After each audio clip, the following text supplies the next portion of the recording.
You're listening to the Brian Donahue Podcast, a production of Trekking Jesus, boldly going into the farthest reaches of the galaxy with the gospel of Jesus Christ. Trekking Jesus is an online community for Trekkies who love Jesus to talk all things Trek, their faith, and everything in between. Join me and special guests from around the world as we engage in relevant discussions about Trekking Jesus. Let's get ready to fly and boldly go right now. And welcome to the Brian Donahue Podcast. I'm your host, Pastor Brian, and today, ladies and gentlemen, I'm very excited to have a very special guest on the show, a new friend of mine, also a writer on the Engage Star Trek magazine, among many other things, and I'll let her describe that to you. But ladies and gentlemen, the one, the only, Mona. How you doing, Mona? Hi, Brian. Thanks for having me. Oh, it's fantastic having you. I can't wait to hear about what your favorite Star Trek episode is. And I just want to reiterate to our listeners, I have no idea what Mona's about to throw at me. And I really have fun doing it that way so that I can react and respond appropriately and have fun with it. And also, you learn about each other as Trekkies when you find out what your favorite Star Trek episodes are. It's a lot of fun. But Mona, before we get started, share a little bit about yourself and who you are and what you're interested in and what you do. Well, I'm a Trekkie, obviously. I am a writer in Indiana. I'm a retired teacher. I write poetry and fiction. Right now, I'm writing for the Engage magazine, like you said. I write and edit for that magazine. Oh, okay. Excellent. Oh, yeah. Very cool. I love you're a fellow Hoosier as well. I was born in Terre Haute, Indiana. Oh, okay. I grew up in Ohio, but have a great love for Indianapolis in particular, in all things Indiana. So that's Cool. pretty cool. Pretty neat. All right. So, Mona, without further ado, it's time for Why the Heck Is This Your Favorite Episode? The portion of our show where we bring in one lucky fan to get their 10 minutes of fame discussing their most favorite Star Trek episode of all time. I'm ready whenever you are, Mona. Go ahead and hit me with it. I can't wait to hear. Well, you really made it tough. I know, right? I asked you if I could pick one per iteration. So anyway, if I absolutely have to pick one for all time, it would have to be season 1 of Deep Space Nine, episode 6, Captive Pursuit. Really? Yes. Oh my goodness. All right. Well, you're making my ears ring happy bells because Deep Space Nine is my favorite of all the series. So tell us why Captive Pursuit is your favorite. Do you remember Tusk? Oh, yes. That's Tusk. So I actually thought that was the name of it, and I had to look it up. It's called Captive Pursuit, but it's Tusk. Why is it my favorite? It shows the humility of Tusk, actually, his humility, and it also the engineer whose name I'm spacing right now, Miles O'Brien, his humility at getting to know Tusk, and he wants desperately to save Tusk, but Tusk knows only one way of life, and since it is Star Trek's or Starfleet's way not to involve themselves if they can possibly avoid it, they try not to involve themselves. And Tusk wants to run. Yeah. That is his life. And he likes Miles and O'Brien so much that he asked him to go with him. And I'll bet he never met any other living being that he asked to go with him. Wow. It's just such a good show of friendship and acceptance and humility to me. Yeah. And I gotta say, I think you're probably the first person I've ever heard say this. You know, again, and I know it's difficult. I know Star Trek fans like we our favorite episodes might change week to week as we rewatch series or see new Star Hmm. Trek even. Um, Hmm. but I've never heard anyone say this episode in particular is their favorite. So I'm super excited for that and interested. And you're making me want to go back and watch this particular episode again because I do remember watching Deep Space Nine when it originally aired. And again, for me, I was a much younger man. Now I'm 46. I was in my upper teens maybe when Deep Space Nine Hmm. was first airing, and episodes like this, I know, hit different Yeah. now than they did when I was a teenager. And Oh so yeah. it's incredible. Yeah. And the between the actor Hmm. and the makeup, his face was just so perfect. It's remarkable. Yeah. Yeah, it was just so perfect for what they were trying to say too. It Yeah. was just perfect. Yeah. And I remember this being one of the really excellent episodes of that first season too. Yeah. This Yeah. was definitely a standout episode in that first season. The Yeah. show, it was a pretty good show for a first season. Like I feel like Oh, DS9's first season was better than Next Gen's first season for sure. yeah. And it was so this being your favorite episode, is Deep Space Nine your favorite series then? Yes, it is. Yes. Very good. I And have several favorite episodes in Deep Space Nine, yeah, so it made it really hard to pick. But uh when I thought about everything together, that had to be it.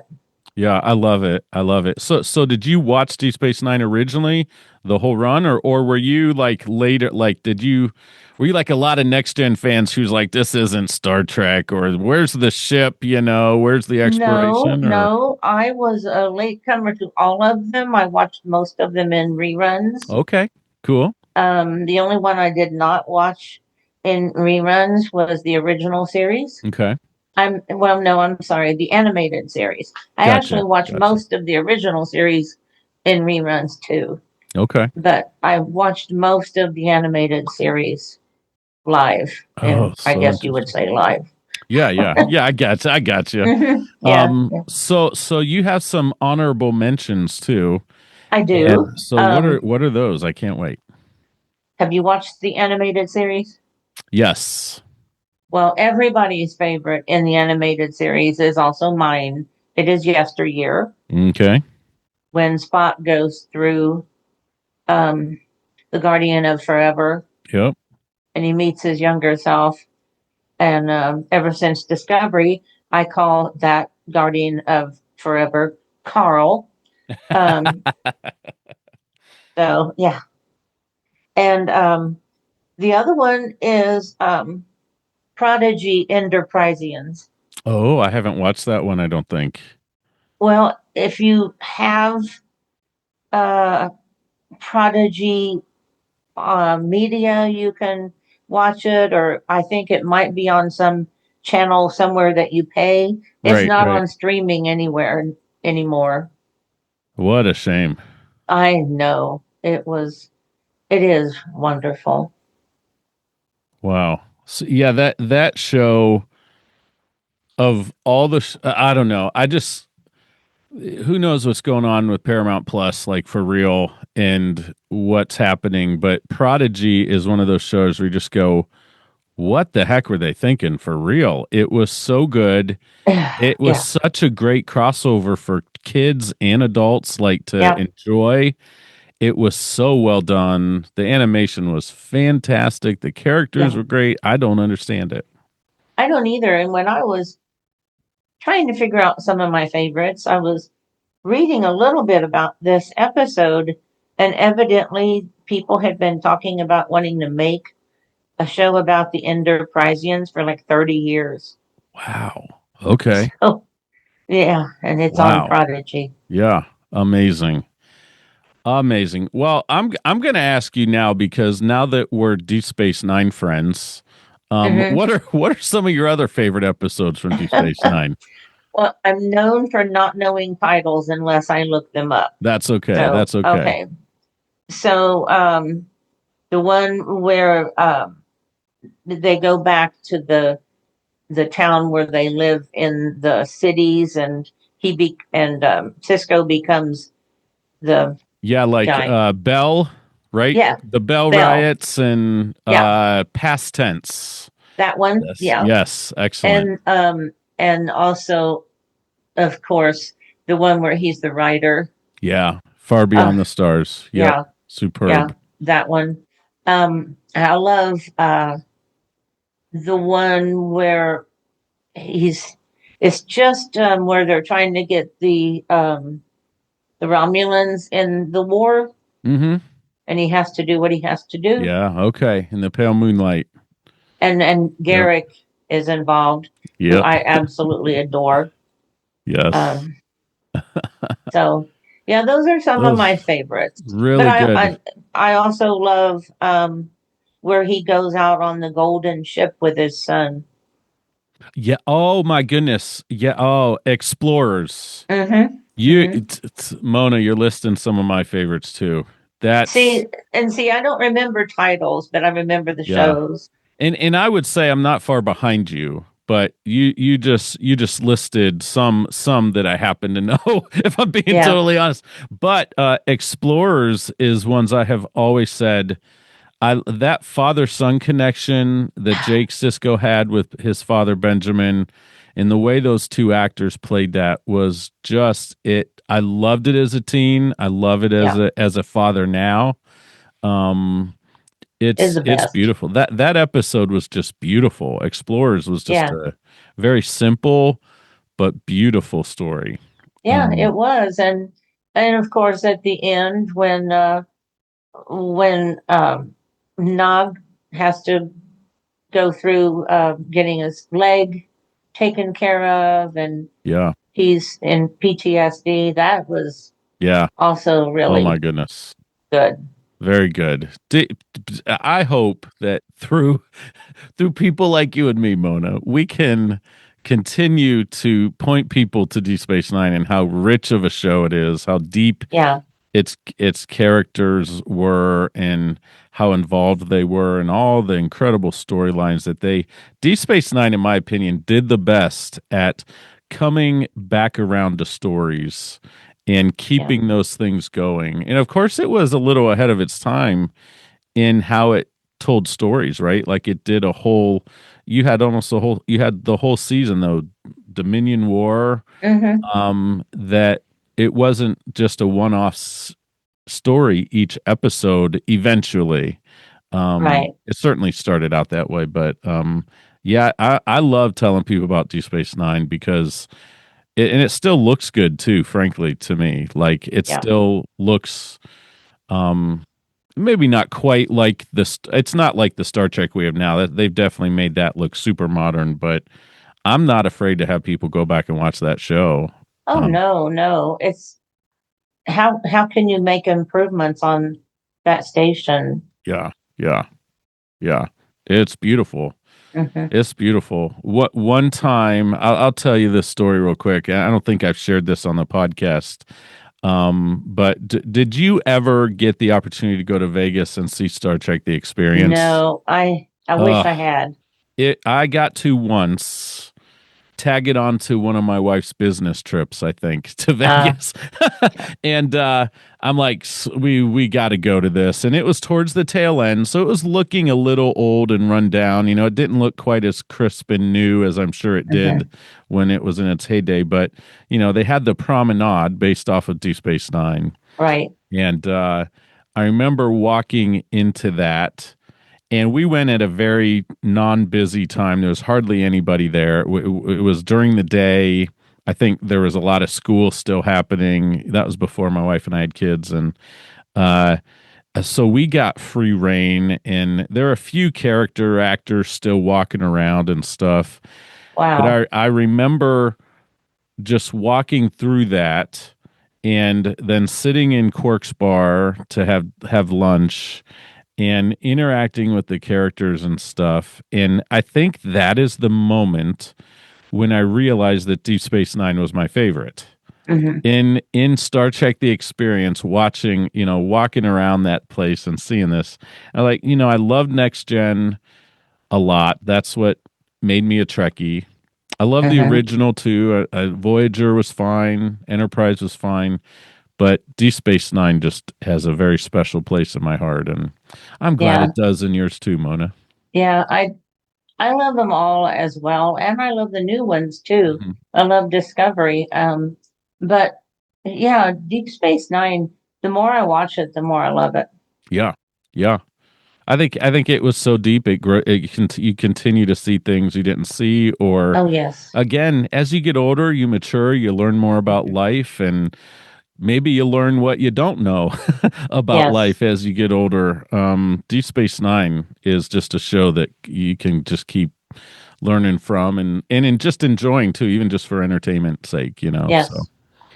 Well, Mona, thank you so much for coming on the show. I Well, am. thanks for having me. You're welcome. I'm super glad to know you and see your face. We've interacted back and forth to stuff Mark Sickle posts on Mm-hmm. Engage Writers stuff. And so check out that magazine. Look for Mona's articles in particular. And also look for her in the podcast notes. I'm going to have links to her website. And I'm sure through there you'll be able to buy. You've got a new book coming out soon, Mona? Yep, I have a novel coming out later this year. It's a science fantasy novel called Under the Bubble, Mm, and I'm working on the second one. I also have 7 or 8 books of poetry published. They're on Amazon. So, yeah, go for it. awesome. All right. Well, I'll have those links in the podcast notes, so make sure to check it out. Mona, thanks for being here, and we'll be right back on the Brian Donahue podcast.